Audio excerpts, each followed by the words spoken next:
Y'all, Wizard101 is about to address one of the game's biggest issues. This has been a problem in the game ever since the Novus update. I've probably made like a dozen videos on this, but today we're going to be talking about the cosplaying issue in Wizard101. If you don't know what cosplaying is, it's a term that a lot of people have been using when you can basically play a different school other than your own better than the school that you're playing as. There's a lot of examples of this, but I think the best one is Storm because it seems to have become irrelevant over the past couple of years. And why is that? When you have all of the damage per pip that Storm spells have with 200 damage, yes, it looks like you're capable of a lot of damage output, but you pay for it by having relatively low HP and relatively low resist and extremely low accuracy. Meanwhile, if I were to, affix a bunch of pins onto my death and run, the highest Storm damage one that I can run as a death, I could get more damage, more resist, and about the same health as a Storm without even using a pet that gives me Storm damage or affixing any health jewels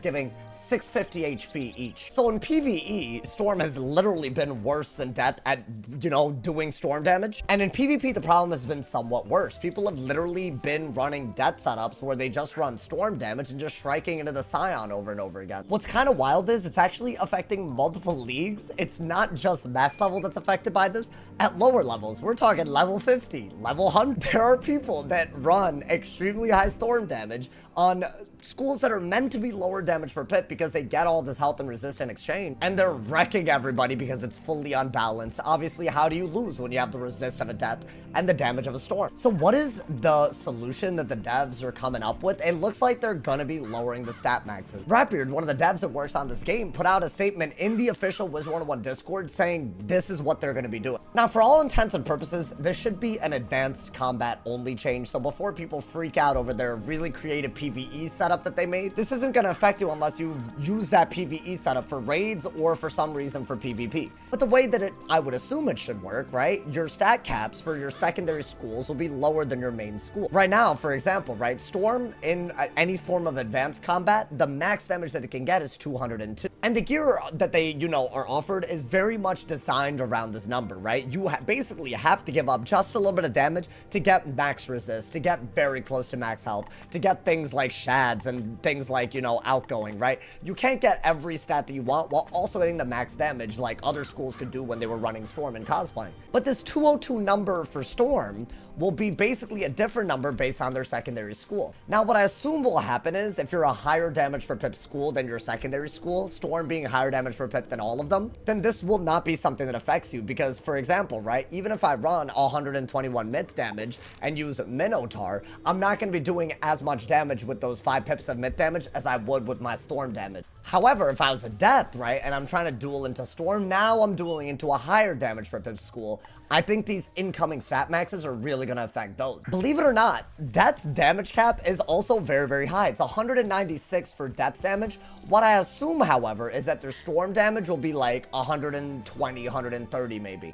What I assume is going to happen is if you're, giving up sword pins specifically for shield pins, that's going to be a much more advantageous choice if your secondary school is one that's higher damage per pip. Because right now, I already have 132 Storm damage, and I only have 5 punishing pins to make this happen while I'm running the stat cap for Death damage. The big point here is that if they add stat maxes that prevent you from abandoning your own school and doing another school, it shouldn't really deeply affect your ability to just run a second school for utility. Right, if I'm going to send the occasional Kraken or the Lightning Bats because I like these utilities as a Death using Storm, it shouldn't really affect my damage output. What this will really affect are just people that are not doing Death PvP and instead abandoning Death and just running a bunch of Blades and Shrike and Storm Scion as a Death.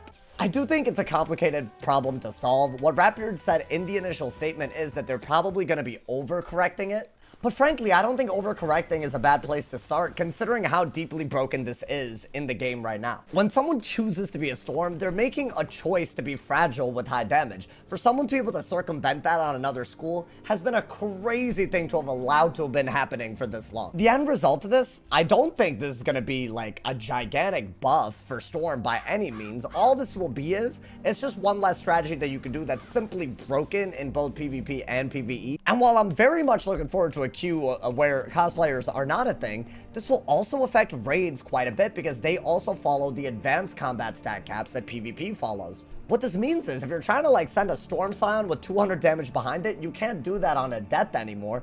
And now Storms are officially meta again to be the offense in a raid group. That's pretty cool. There might be different strategies now where, you know, you try to make up for the lack of defense that a Storm has by maybe putting more into their, you know, their shields, their heals, all that. There's no doubt in my mind that raids will become slightly more challenging, but it's going to be cool to see Storm actually being able to be useful. It hasn't been useful in raids since this change with pins. Now, speaking of Storm buffs, they are also making in the upcoming patch, I would assume, some Storm spell buffs. And I assume this is just to, like, you know, make them more of a threat in more advanced content. But the spells that are going to be buffed are Storm Shark, which is, you know, a spell that does just more damage when you have heals on you, up to like literally 380 more. This is a really cool spell because it's actually one of the few spells that I can think of that actually does double damage when you have a condition, but it's not one of the, you know, the Jins, the Gambits, all of those. For this to be buffed means getting 2 heals on you is going to give you a very high damage low pip combo.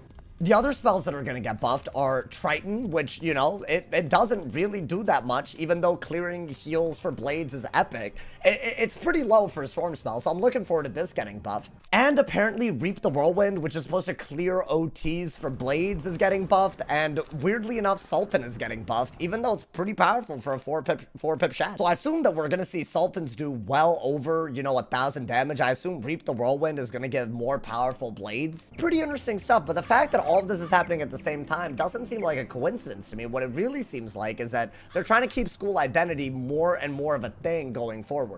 I think ever since these like damage pins have been added into the game, like the game has been irreversibly changed. Some people hate the changes and other people are just really unfamiliar. But it's good to know that as broken as things might get, they're still clearly interested in making sure that, you know, choosing to be a Storm still means you're choosing something. I'm like really excited to see what they do with these stat maxes. I hope that it, you know, makes PvP still fun to play with a secondary school. Obviously a super hard balance to, you know, hit. I think raid strats are going to be very, very different. Maybe Storm will be a little bit more menacing with some of these spell changes that are coming, but it's definitely looking like the next patch is going to be a big one. There's going to be a dungeon drop. There's going to be school changes. There's going to be spell changes. So make sure you turn on notice. I will be covering everything that they put out, but this is some very exciting news for the people that care about this. Let me know what you guys think about the cosplaying issue and Wizard101 in general. Let me know what you guys think about Storm's role in all of this. I look forward to reading all of y'all's comments. Drop a like if you enjoyed. Leave a sub if you're new. And if somebody hasn't told you you're awesome today, they doing something wrong. Stay awesome. See y'all soon. And yeah, y'all.